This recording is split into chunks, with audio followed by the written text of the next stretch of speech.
My name is Nicholas Wade. I'm the Middle East and North Africa Regional Manager for Menas Associates. I hope you'll be able to stick around for some questions at the end. I intend to leave time for public questions at the end of my discussion today. I'm going to try and speak for about 45 minutes. But please do network and have the chance to tell us what your interest is in the region, and we can tell you a little bit more about what our capabilities are.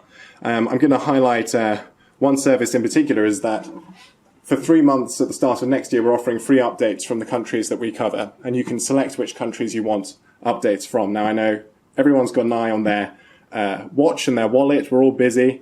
And the good news is, one, that they're free, and two, that they're short, and three, that they're regularly infrequent. The brief that I've very much given to the consultants is, don't send too many, make them good, make them short. So these are highly forward-looking, highly analytical updates coming in from the countries where our consultants are based. And if you wish to sign up to them, we can do it through your business card, but there is a link on our website as well. It's just interesting for us to see if people are interested in a sort of shorter form product compared to the longer form publications that we do.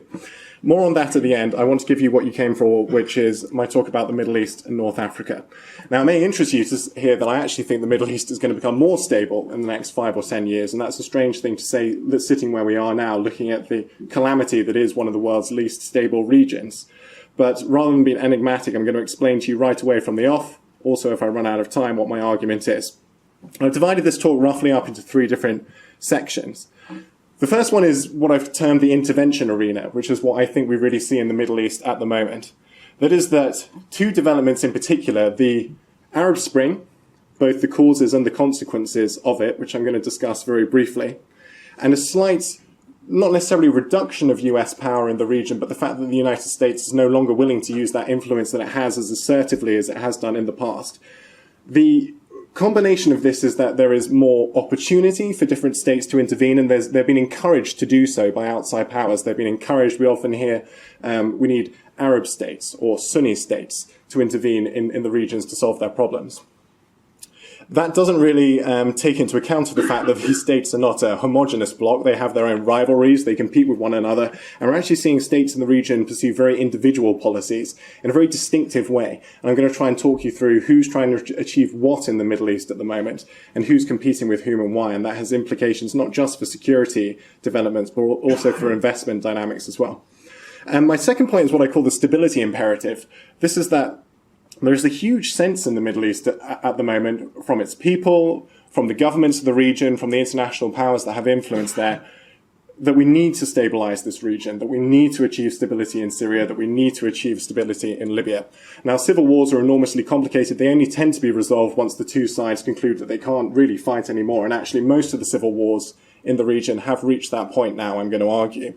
But it's also the case that the problems of the Middle East are not going to be contained within its borders, whether it's migrants, whether it's the threat from terrorism. What we've really seen in 2015, and the trend which is going to be definitive for 2016, is that those are going to flow out of the Middle East if the problems of the Middle East are not resolved, and that leaves a huge incentive for intervention and trying to achieve stability. The final point which I'm making is the drive for investment.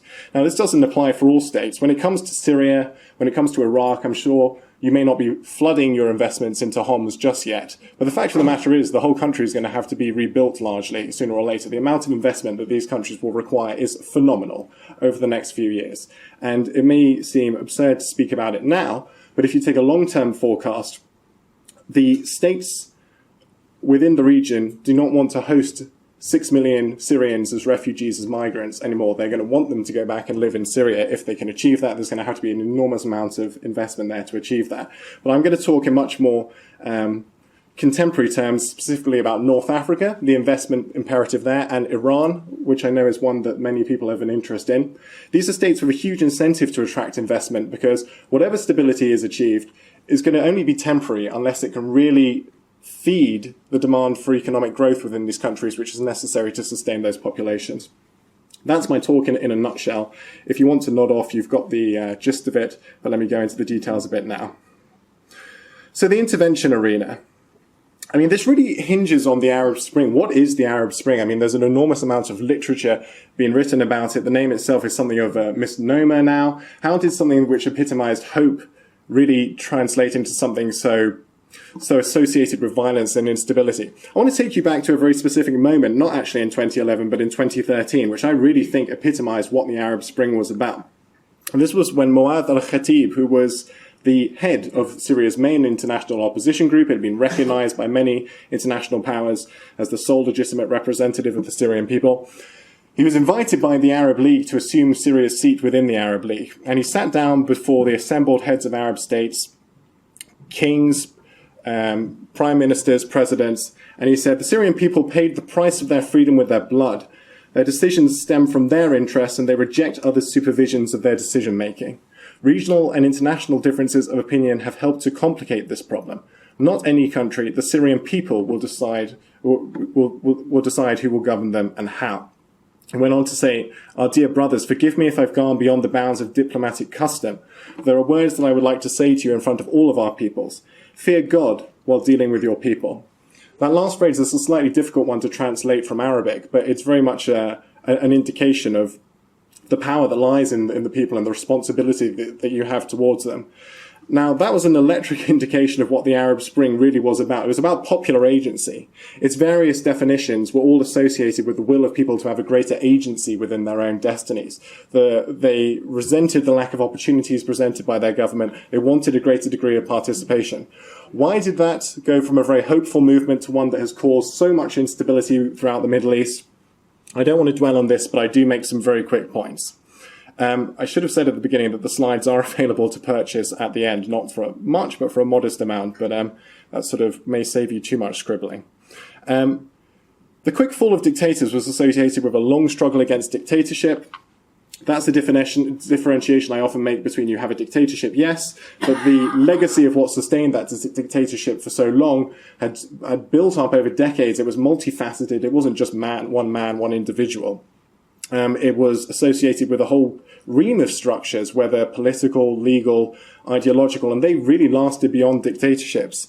All of the points here are drawn from the fact that whatever people wanted going into the Arab Spring, that may have been unified. They may have wanted the same general goals, greater economic opportunity, greater political opportunity. What people wanted to get out of the Arab Spring was highly differentiated.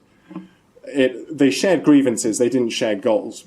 So these popular movements had a very difficult translation into constitutional democracy. It didn't quite work. It was very fractious. There was the apparatus of democracy without a system of trust with which we associate with democratic practice. And what that has created in states is a sort of winner-takes-all approach of if you win the elections, you've got power, that's great. Do what you can with the power. Maybe lock the other people outside of power. All of these different trends which I've outlined here came together to generate a huge amount of instability after the Arab Spring. And if those kinds of very difficult compromises, which we in Western countries have taken centuries to be able to resolve peacefully among ourselves, weren't resolved peacefully in the Arab states over the course of a few years, it did sadly often generate violence and civil wars. That's why the Arab Spring went wrong, as it were, but I can answer questions on that at the end. The other factor which I want to talk about is the reduction of US influence within the region. Now, this has principally been associated with Barack Obama, and I don't mind saying it. I don't think he'd mind me saying it, that he has very much been emphasized a reorientation of US policy away from the Middle East. There was a quip by another Democratic president, Lyndon Baines Johnson, who was talking about the Vietnam War, and everyone wanted to ask him about the Vietnam War, but what Johnson wanted to accomplish was the Great Society. He wanted to undertake these domestic reforms and make America a better place in very domestic and social terms.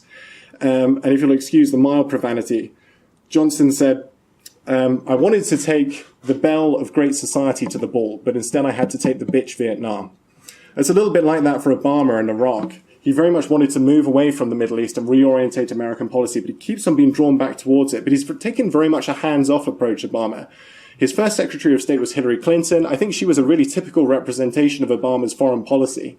Ambitions, attitudes, very much focused on global issues, very important but more general issues, women's rights, poverty reduction. That's really a reaction to the very militarist US foreign policy that you'd seen during the previous administrations. He wanted to move away from that. John Kerry has focused on the Middle East and North Africa much more, but the initiatives that you've seen there have been very much associated with him. And as you can see, Kerry always sitting in the same position on the left, improving relations with Russia, that's over Syria's chemical weapons, sitting down and trying to host the Israel-Palestinian negotiations, and of course the nuclear agreement with Iran. Those have all been very much associated with John Kerry, his personal approach. And when you look at US policy in particular countries, it came out with these slightly odd phrases. Libya, the phrase was leading from behind. It was letting other people take responsibility. Syria, you had the red lines of chemical weapons usage crossed.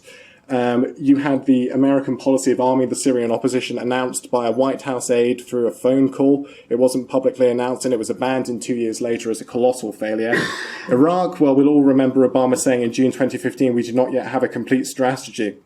And even when he was answering questions in the aftermath of the Paris attacks about Iraq, Obama seemed genuinely very uncomfortable and very irritated with the tenor of the questions about whether there needed to be more done in Iraq.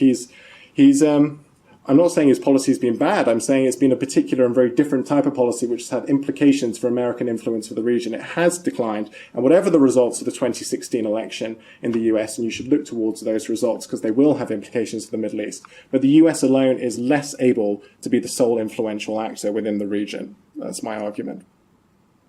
So what you've had in its place is an emphasis on other states. Now, sometimes they've cooperated, and you've seen that with Russia's close intelligence ties, for example, with Syria, Iraq, and Iran. You've seen the US-led coalition against the Islamic State group in Iraq and Syria.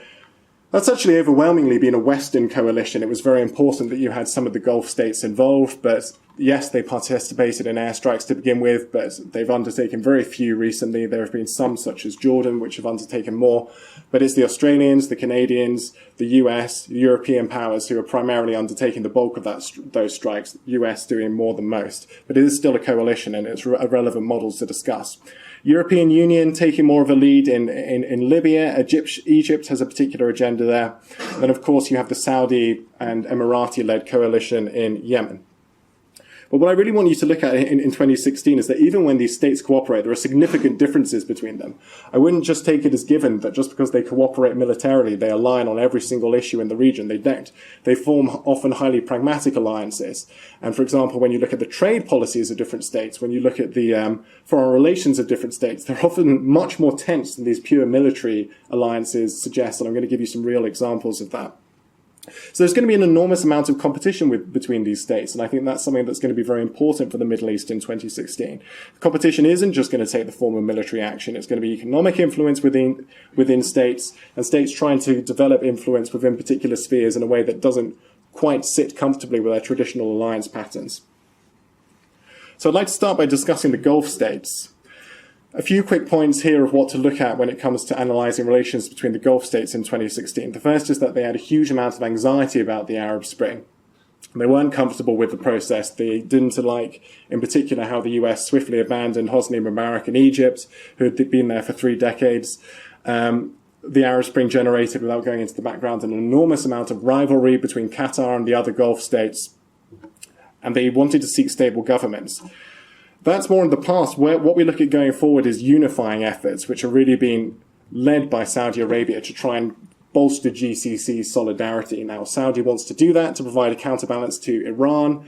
Other states have different agendas. I'm going to talk about that to an extent later. But Saudi Arabia really does want to bring like-minded, particularly Sunni states, but most of the states in the region are Sunni majority states, together in a greater coalition of alliances. That's the GCC, but it's also states such as Morocco and Jordan. And I think you should look at a reluctance to have public policy rifts between those states. They are going to try and work quite closely together.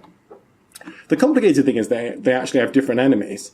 And I've given the example there of Iran. Iran's not a priority for Egypt. Egypt's priority is to ensure its own security. It's to ensure security in Libya.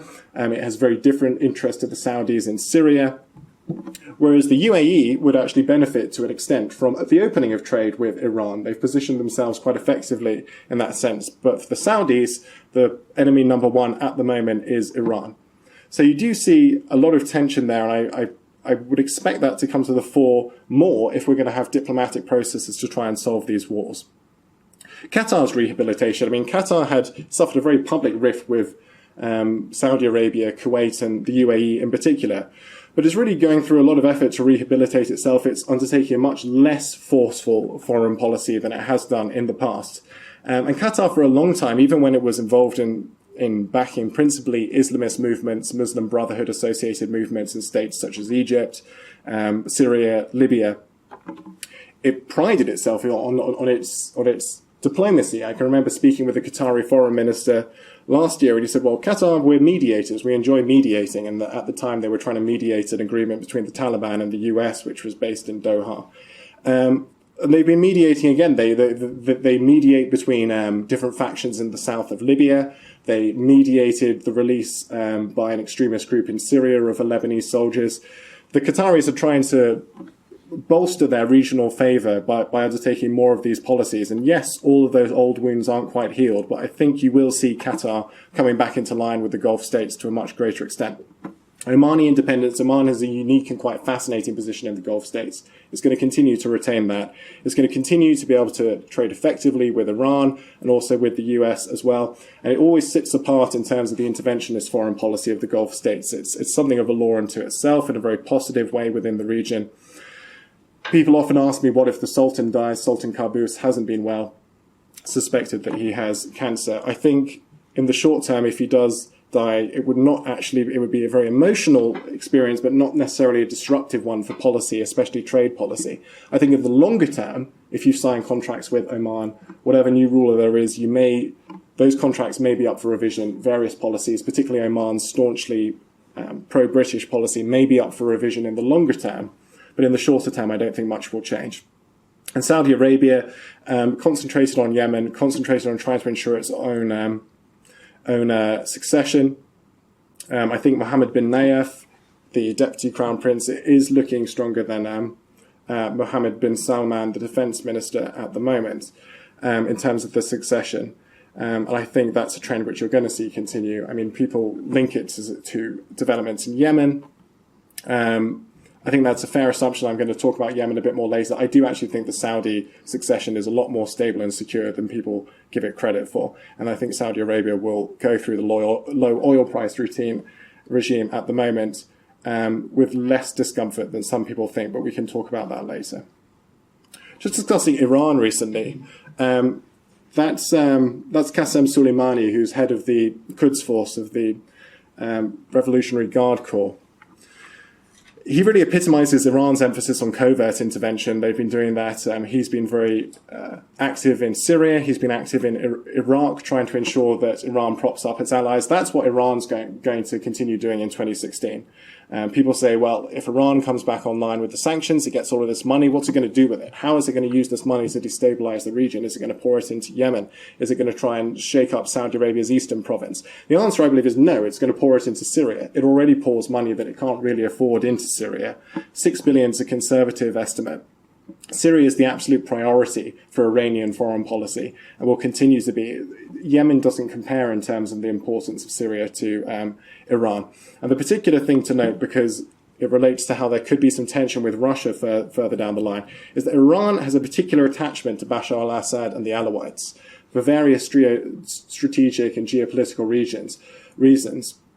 Russia, I don't think, necessarily shares that attachment. Russia wants stability in Syria. It values the integrity of the Syrian state, which the Syrian regime represents. It wants an anti-Islamist message inside of Syria. It wants stability, but it's not necessarily attached to Assad in terms of achieving that. I think Russia has hinted and would likely accept in negotiations someone else apart from Assad heading the government of Syria, if that's what the West demands to cooperate. The Iranians will be very reluctant to accept that. They want out Assad and his clique, which is why even though the Russians and Iranians often seem to have a very pragmatic relationship, and you might look at the region and say, well, they get along so well, there are differences between them, and these differences do have the potential to come to the fore, especially in the negotiations over Syria.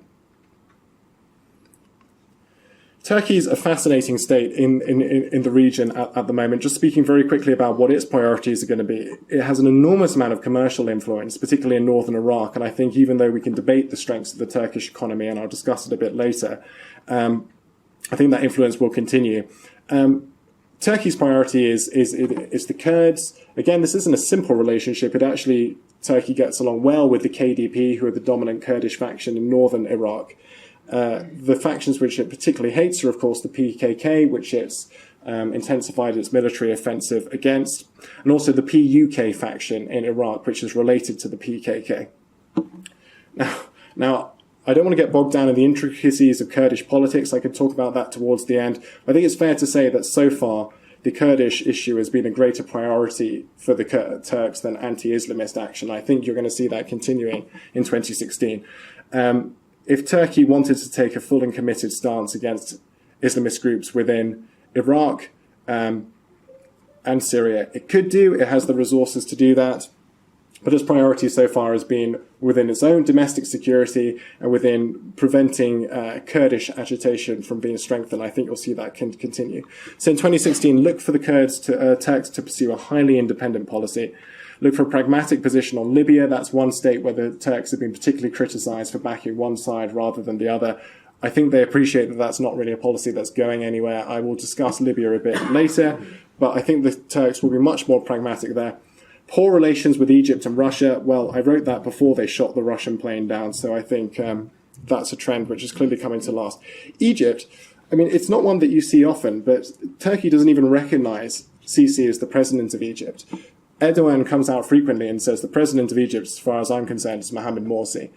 And what's in place now is a coup regime which is illegitimate. It's fascinating because very similar dynamics are actually taking place in Egypt and Turkey. They both want to build their economy. They both want to ensure stability at home. Power in both has been vested in the presidency. It just so happens that the two presidents hate each other. And what implication that has for two states who could benefit hugely from trade with one another is very relevant. Speaking of which, here's Abdel Fattah al-Sisi. A particularly important thing in Egypt's relations for 2016 is how diverse they are. I mean, you saw for a long time, yes, fine, if we go back into the history of the Cold War, Egypt aligned very much with the Soviet sphere. Post-Cold War moves into US influence. That's quite unambiguous under Mubarak.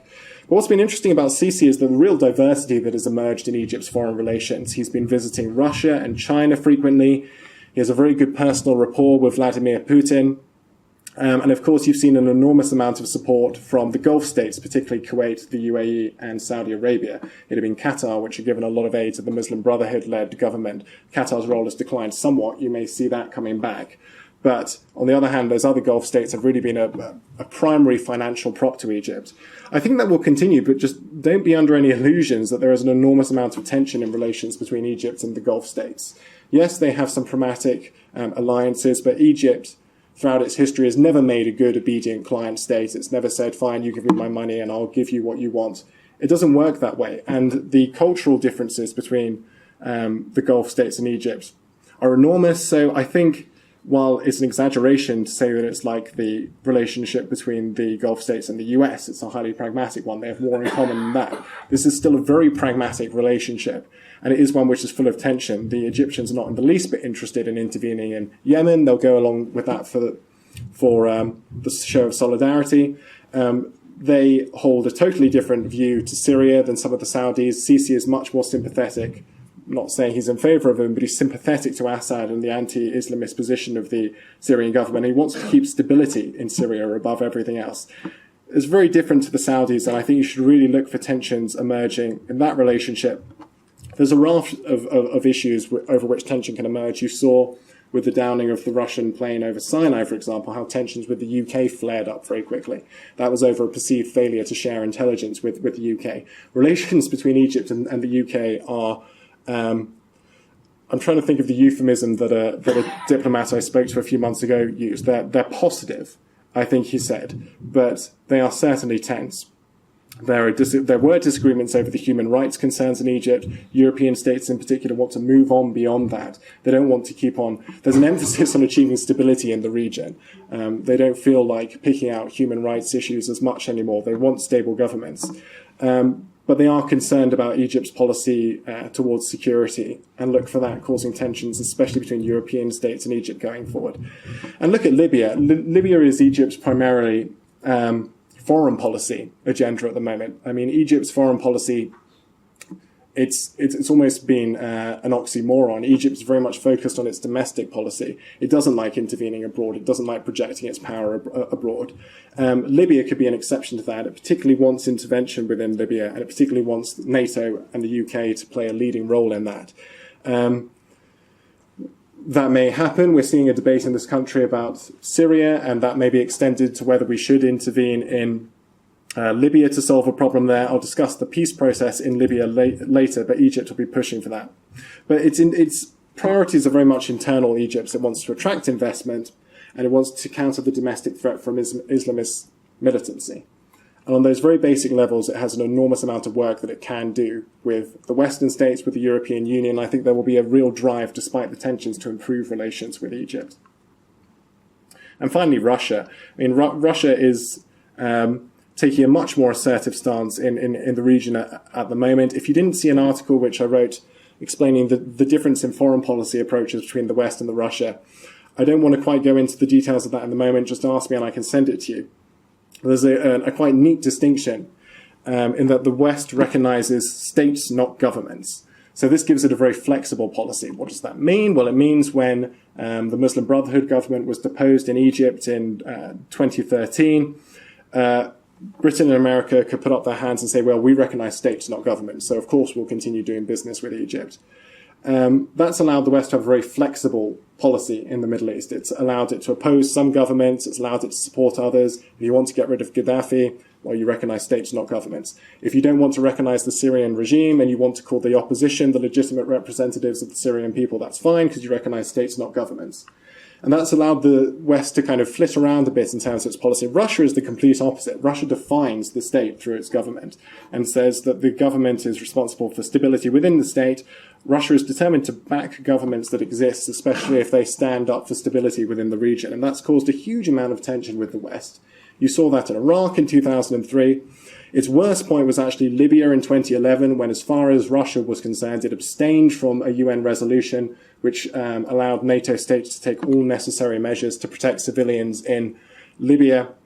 As far as Russia was concerned, that was a gesture towards the West on a humanitarian issue. As far as Russia was concerned, NATO abused that mandate from the UN Security Council to back one side in a civil war and overthrow Gaddafi. Russia was furious about that, and that's why it has consistently vetoed anything that could ever come to justifying intervention within Libya to depose or damage Bashar al-Assad's regime.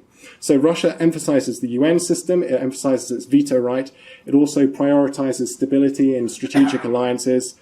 I spoke earlier that it didn't back Assad as a man, and I think when you speak to the Russians, they're perplexed by this Western obsession with Assad. It's just one individual. You've got to look at the bigger picture. You've got to look at achieving stability in the region. You've got to look at countering extremist groups. That's Russia's priority.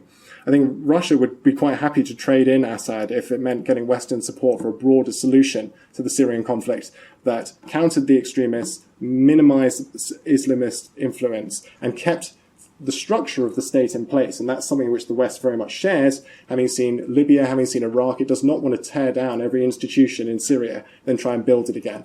If you could barely afford that in Afghanistan, you certainly can't afford it in Syria. So actually there is quite a lot of alignment between Russia and the West, but they come at it from different directions. And look at the security ties that Russia is developing with like-minded states, especially Egypt. I think you can see those continuing. I don't think necessarily that Russian airstrikes would extend into the Sinai, but I think you will see Russia increasing its security support to Egypt quite evidently. I mean, there have been military-to-military talks between those countries, but they hadn't really developed into more. Well, some deals were signed, they haven't come through. I think you'll see greater trade and military ties between Russia and Egypt. Just some quick predictions on Russia there, but I'm willing to come back and discuss more. So part two, the stability imperative, this real need to achieve stability within the Middle East at the moment. Let's look at why that is. I mean, firstly, as I said right at the beginning, the crises of the MENA region really can't be contained within its borders anymore. I mean, they've reached such a magnitude. I mean, if you look at the statistics on Syria, for example, more than half of the population are displaced, whether inside or out of the country. The humanitarian needs are enormous. And what we saw this summer with the intensification of the flow of migrants into Europe, the real and very genuine anxiety that there is about Terrorism at the moment, it's even extended to the US.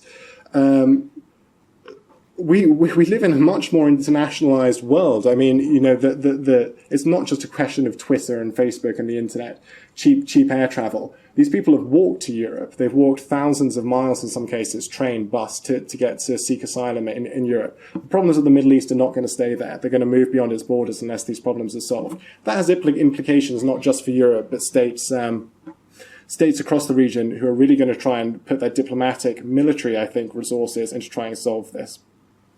So stable states will, the states that haven't suffered revolutions are really going to try and control their domestic political space, look for that in states like Egypt, Jordan. They're going to bolster their security forces and they're going to batten down the hatches and try and remain stable. And the West will want that. The West will want the governments in Algeria, states such as Jordan, Egypt to remain stable. So I think you'll see the human rights concerns going a bit quieter. I think you'll see the cooperation over terrorism being intensified. And there will be a warming, well, not necessarily a warming, but a pragmatic relationship there to try and achieve stability in the region. Is this durable? Well, I think there is a growing cynicism among the populations of the region about their governments. But it's not true to say that the drive towards stability in the region is unpopular. Now, I'm talking in very broad brushes here, and I'm happy to elaborate a bit. But when I speak to people in Jordan, when you speak to people in Algeria, there is a sense that we may not like our government, but look at what's going on in our neighbours. We don't want that. So there is a pause being placed on an impetus towards instability. I think the government has bought itself some time. But I think it's completely wrong to say that that genie of the Arab Spring, what I spoke about right at the beginning, that impetus to have a greater say in your life, to improve your economic circumstances, that freedom of expression can just be put back in the box and forgotten about. It's not true. Governments still have to fear their people, but they've been bought a little bit of time, and that's why this window is so important. There will be an enormous amount of effort put into stabilizing the region now, but that window buys itself only so much time. They need to improve the economy in that time. They need to strike that balance between security measures and repressing civil liberties and political rights. And if they don't do that in the longer term, then there will be more instability in the region. There will be more popular protest. So that's why the stability imperative entails a real urgency in the present to solve the problem and then get investment in. But I'll come on to that later. I'm just going to take you through quickly where I see some of the civil wars in the region going in 2016. I mean, Syria, including by its president itself, has very much been made about this man. Now, that quote from his interview with Der Spiegel, I mean, it's entirely fair to say he's not saying that he's killing his people. The Spiegel had put it to him that you kill your own people. He said, well, you say I kill my own people. Everyone's against me, but why am I still here? Am I superhuman? No. So why am I still in power? Because a large segment of the Syrian people support me. They support the government and the state. Important bit, whether they constitute 50% or less, that is a different issue. Well, I think that's true. I think it's completely wrong to say that everyone in Syria opposes Bashar al-Assad. It's not true. There's clearly elements there that want him to be in power. Otherwise, this war wouldn't have gone on for as long as it did.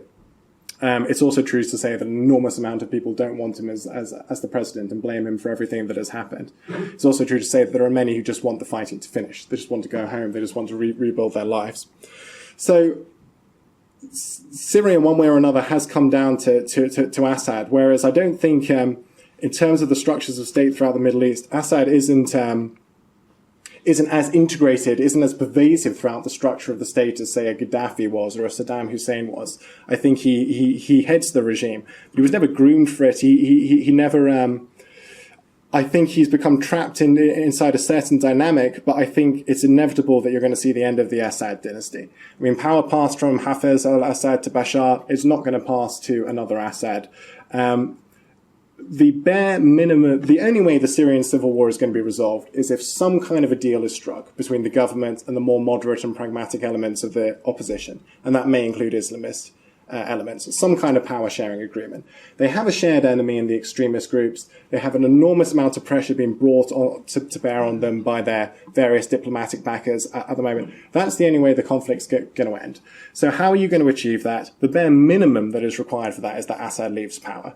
there's no way that these opposition groups are going to agree to come to the table without some kind of a gesture that what they fought for this length of time is worth it. And even, but Bashar al-Assad gives interviews sometimes when he says, well, everyone in Syria is not fighting for me. They're fighting for stability. They're not fighting for Bashar al-Assad. They're fighting for stability. They're fighting for the structure of the state to remain in place. And that is something that the West will be sympathetic with, Russia will be sympathetic with, and many Syrians will be sympathetic with. I do think you will see Bashar al-Assad leave power one way or another. I hope it's via a negotiated transition. I think if he is killed somehow and everything unravels very quickly in Syria, that is a very bad scenario indeed. A negotiated departure would be better. The earlier it happened, the better, but history is what it is, and we can only look to the future now. They have a mutual enemy, as I said. I've mentioned that difference between Iran and Russia over Assad. Look out for that. I think you should also look out for the West being willing to preserve as much of Syria as possible. And there are some groups who will reject peace, no matter what, but I think they will be marginalized once some kind of an agreement is reached in Syria. And an agreement will be reached one day. I'm not going to say how long it's going to take, but I think that is the form that it will take. Iraq's a fascinating one because there is a government that the world recognizes there. It's fighting against the Islamic State group primarily, and there's an enormous amount of interest in the country, not just because of its oil reserves and the fact that Iraq's oil exports has generally stood up despite this crisis, but the fact that it's seen as a more straightforward conflict compared to some of the others in the region. All I want to say in Iraq is that the Islamic State group was a consequence of Iraq's collapse as a state, not a cause of it. And I think we get so wrapped up in the present of trying to work out why these problems have occurred that we forget what the origins were. The origins of Iraq's problem was the alienation of its Sunni Arab population for reasons that emerged after 2003. I just put this graph up because if you look, my point is that the Islamic State emerged directly from protests relating to resentful Sunni Arabs. And Sunni Arabs were forming protest camps around 2011. They were inspired by the Arab Spring. And in April 2013, you had a particular raid by the Iraqi security forces on a particular Sunni protest camp in Hawija, in Kirkuk province. If I try and get my mouse up, that's March 2013. And if you look at the death toll, April, May, June, there is a clear correlation between the raid on that camp and the intensification of the Sunni insurgency and of the bloodshed in Iraq. It's indisputable that the violence of Iraq was rooted in the resentment of those Sunni populations. And until the resentment of those Sunni populations is addressed, you can counter ISIS, but you're not going to be solving the cause of Iraq's underlying crisis. There's been a continual dynamic in Iraq that the solution to one problem has only caused the next. And we risk seeing that if the Shia militias are empowered, if the liberation of places such as Sinjar is not well managed. Sinjar is a contested territory between the Kurdish government and the Iraqi federal government. If it's not well managed, all the solutions to ISIS will just lay the foundations for problems in the future and old tensions in Iraq, and that's something you need to look forward to, but there needs to be something done to mollify the Sunni Arabs. I've given an example of some things that could be done there, but I know I'm getting a bit strapped for time, so I'm going to move on. Yemen, I'm going to move over this relatively quickly as well. I think you will see a negotiated transition in Yemen eventually. Neither side's going to give up, but time and the resources are on the coalition side. The Houthis will eventually talk. There can't be a solution in Yemen without them. Some aspects to watch. Sunni extremism has largely been let off the hook in Yemen. At the moment, groups such as Al-Qaeda have been allowed to operate there with relative impunity recently. Southern sentiment, I don't think the South will break away, but its factions are certainly going to be empowered by this crisis. And the tribes in Yemen, which is a highly tribal society, have never really got involved in the conflict definitively yet. They haven't really picked sides. So the National Dialogue Conference in Yemen after the Arab Spring was actually very successful. That's why I was so sad that the whole thing disintegrated into violence. I think there is optimism, there is scope for a negotiated settlement in Yemen, because these Yemeni factions, as complicated as they are, can be highly pragmatic. And even though I think you'll see negotiations picking up, the fighting will unfortunately continue. And finally, Libya. Just two things to look at in terms of how the civil war in Libya will end. Look at Misrata's role on one side of the conflict. It's a hugely influential city within the Western Libyan coalition. Look at the role of General Khalifa Haftar, who is the anti-Islamist general in the eastern side of that coalition. They're going to be crucial. Economic collapse in Libya is really lending itself towards trying to achieve stability in that state. It's emblematic of how people are saying, enough's enough. I mean, we can't live anymore. I mean, the economy is disintegrating into a sort of subsistence economy. An informal economy is the euphemism that's used. That means rampant criminality. It cannot function at this level for any longer. The debts of Libya are increasing. There is a huge upswell of desire from the Libyan people for there to be some kind of a peace agreement. And that's why you've seen, not just through the UN process, you saw last weekend representatives of the two Libyan sides coming together without the UN and saying, let's make a deal, let's talk about a deal. Now, that discussion last weekend was only by a small number of factions. There's a debate about whether it weakens or enhances the UN process. I think you'll see it drawn into the UN process, which has got a much more of a chance of succeeding now that Martin Kobler is the UN Special Envoy in Libya. Libya is a conflict on its way to being solved. And I do think in 2016 you will see some kind of an agreement struck there to try and bring greater stability to that country. Didn't want to miss out the drive for investment. So I'm just going to discuss a few states here. I wish I could discuss more, but it's a breakfast briefing. It's an overview. I wish we could. Hopefully we'll have a chance to talk afterwards. But North Africa, I mean, you're seeing very similar trends across North Africa. And I'm excluding Libya from this slightly because its situation is slightly exceptional. But when you look at what's happening in the other four North African states, militant groups in North Africa have been relatively effectively countered. You do have concerns in Egypt and Tunisia, but Libya remains the greatest threat to stability in North Africa. North Africa, and the Maghreb in particular, is one of the most poorly economically integrated regions in the world. The amount of trade between these states is relatively small, given the relative size of their economies.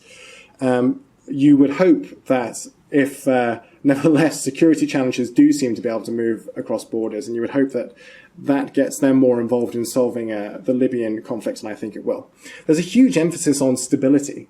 And that's a reaction to the Arab Spring. It's not been resisted by European powers. It's a priority of the governments. But in every single North African state, it's associated with a real control of the domestic political space. You do still have elections in some of them, but they're more closely managed. And there is a curtailment of free expression across North Africa, but there is very much an emphasis on achieving stability.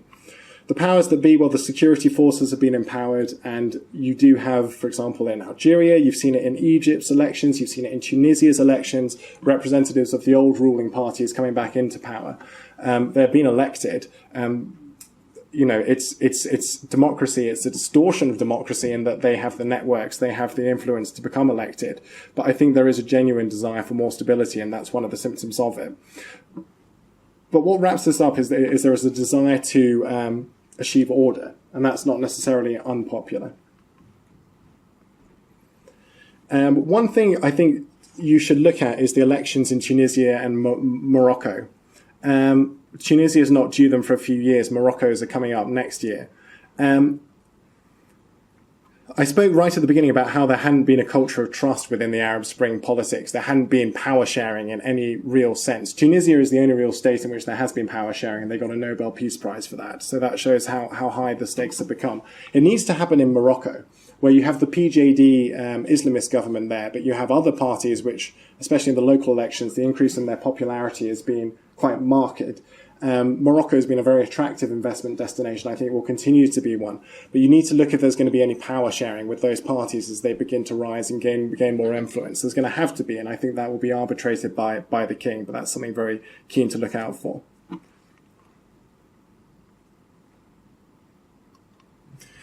That's just my point that there's a real impetus towards achieving greater stability, because if there isn't, then I don't think popular unrest can be contained. There's a huge amount of opportunity in North Africa, and there's a huge drive by North African states to attract your investment. We've had the Algerians, the Egyptians, the Tunisians all giving big conferences in London over the last few months. And I've just listed there some of the sectors which the opportunities are in. But they're all based on what has been quite long-term underinvestment in key sectors, which are really designed to meet the needs of quite rapidly expanding populations. And I think in terms of the investment that's required in these countries, I mean, countries such as Algeria have been relatively poorly integrated into the international market for so long that they're only really now beginning to play catch-up. It's not quite true in the oil and gas sector, but I think they're trying to extend that sort of expertise into especially healthcare, transportation, pharmaceuticals. All of these sectors are designed to, 1, cater to their populations, 2, lower their import bills, 3, employ more people in the countries. That's a trend you've seen across the Middle East. They're not just content to get in foreign expertise. They really want people to be employed within their countries. And that's why trends such as call centers in Morocco, manufacturing plants, whether it's Bombardier in Morocco, Renault in Algeria, building manufacturing plants, taking advantage of low labor costs. That's something which Egypt's trying to replicate. And you've seen Carrefour, for example, expanding its franchise in North Africa. That's very popular as a way of lowering lowering unemployment. So that's the trend. There are an enormous amounts of opportunities in North Africa, and I think there will be the stability to make the most of it. Turkey, just quickly before I come on to Iran. I mean, I've discussed the political trends in Turkey, very much focused on the presidency, very much an emphasis on security and on stability.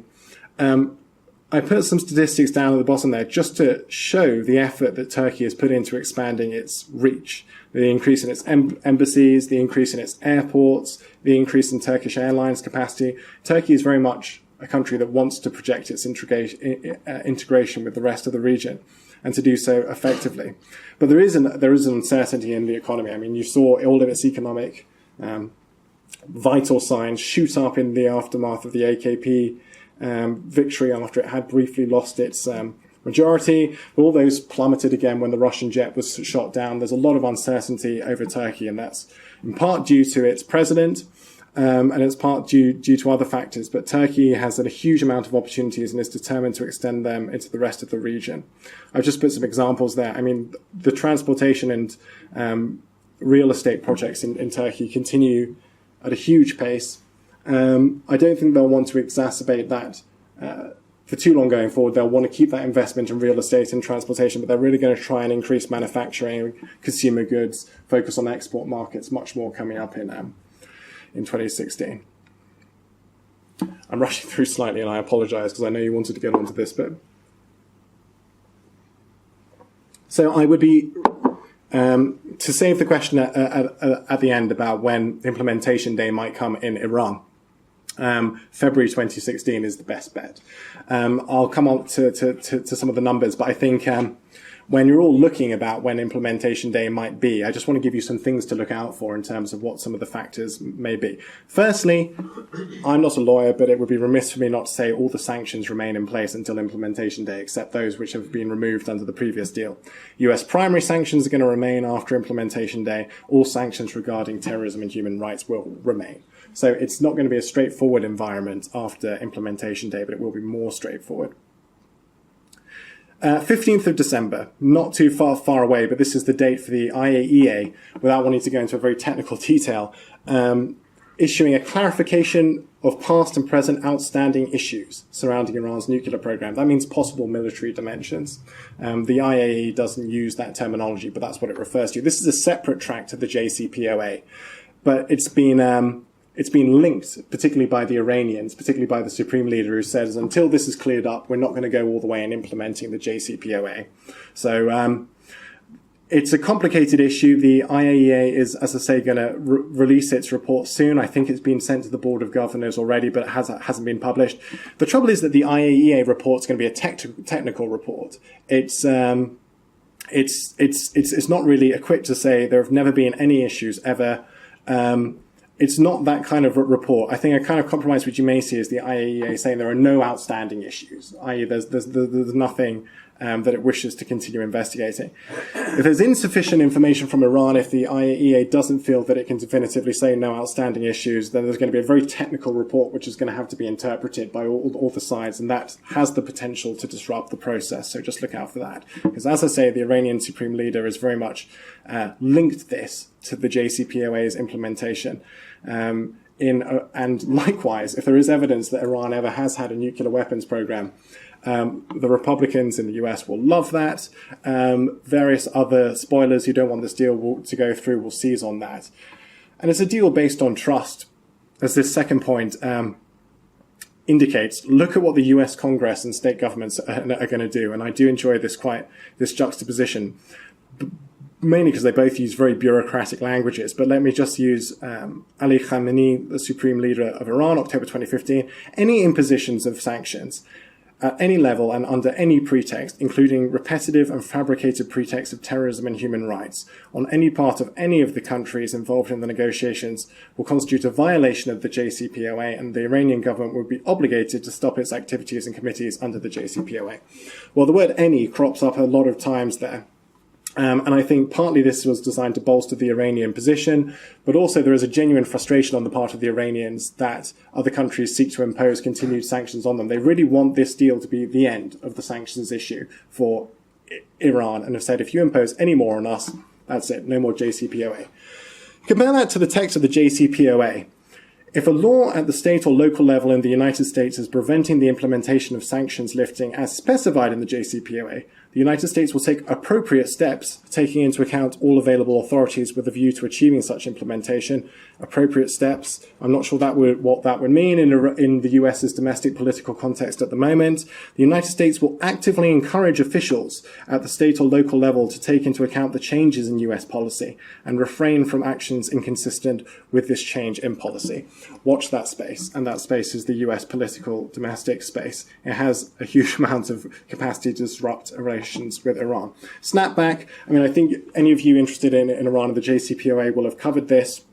There are some ambiguities. The dispute resolution mechanism within that agreement relates to the UN sanctions. I think the implication is that the US and the EU would largely go on that. But the fact of the matter is you're going to see a decoupling of the US and the EU sanctions approaches, and that's going to be where one of the main opportunities and challenges lie when it comes to looking at Iran going forward. I'm running out of time, so I'm going to wrap up very shortly.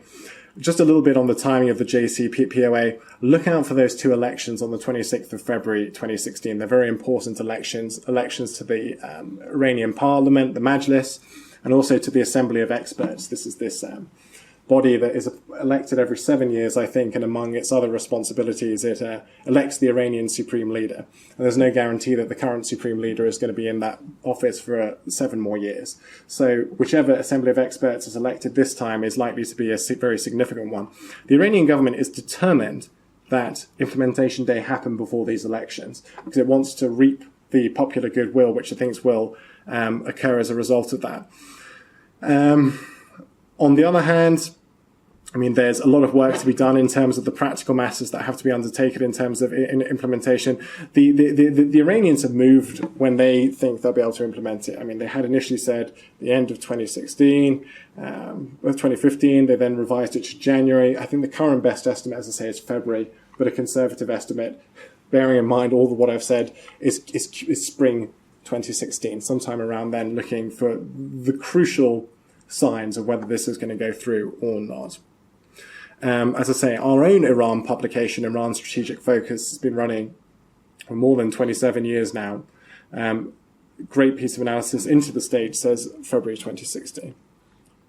The business opportunities in Iran, I wish I had time to go through all of them here. I'm sure every law firm and every trade delegation has told you all of these, but there are a lot of them. I mean, to take a quick look at the ones which are most relevant to you, in terms of what we're seeing in the international energy markets at the moment, there's been an enormous amount of focus on the oil sector. Iran is determined to ramp up its oil exports as quickly as it can to regain its market share. It talks about another 500,000 barrels a day in production. When you sort of drill down to the details on that, if you forgive the play on words, is that the Iranian infrastructure, the Iranian capacity to up that production isn't quite as high as they would like it to be, but they are determined to attract the investment to increase it. Without going into oil economy analytics, the argument has been Saudi Arabia has been reluctant to act as the swing producer, and it wants to retain its market share, wants to keep the price low, keep its market share, see the rig count in North America go down as those more expensive producers become unprofitable. I can't see Saudi just turning off its taps just as Iran comes online and opens its full gush. There are smarter people than me sitting in banks trying to work out this trend. Has that been priced into the oil price yet? I don't know if it has, because there's still so much uncertainty around the JCPOA. But I do think it's highly likely that if that deal goes through, Iran is going to focus on attracting investment into its energy sector, and also on increasing its production, because it wants that to provide impetus to investment in the rest of the economy. Finally, Menas Associates, produces the Business Opportunities of Post-Sanctions Iran report. That's a report which really details. It's written by Bijan Khashapur, who I'm grateful for most of my knowledge on Iran. He's our lead on Iran, based in Vienna, but also manages a team within Iran that really gives a great many insights that others can't match. Just that consistency of experience over the past few decades, having watched Iran and be able to provide the Iranian perspective from the inside of the country, that really details who the key people are in the Iranian sectors, where the opportunities lie, and all other kind of factors such as the risk environment, the legal environment, the key stakeholders. It's a fascinating report, and you can see the contents page on our website. I'm sorry I've rushed through so much and I'm almost hoarse, but it was quite a big topic to try and cover today. Thank you very much for listening. I hope I've said everything that I need to say. I know some of you will need to run off. If anyone would like to ask any questions, please feel free to put up your hands. But please, if you want to sign up to those updates, which I mentioned, just give us your card and we can sign you up to those. I'm grateful to all of my consultants for the information that they gave me for this talk. But thank you very much.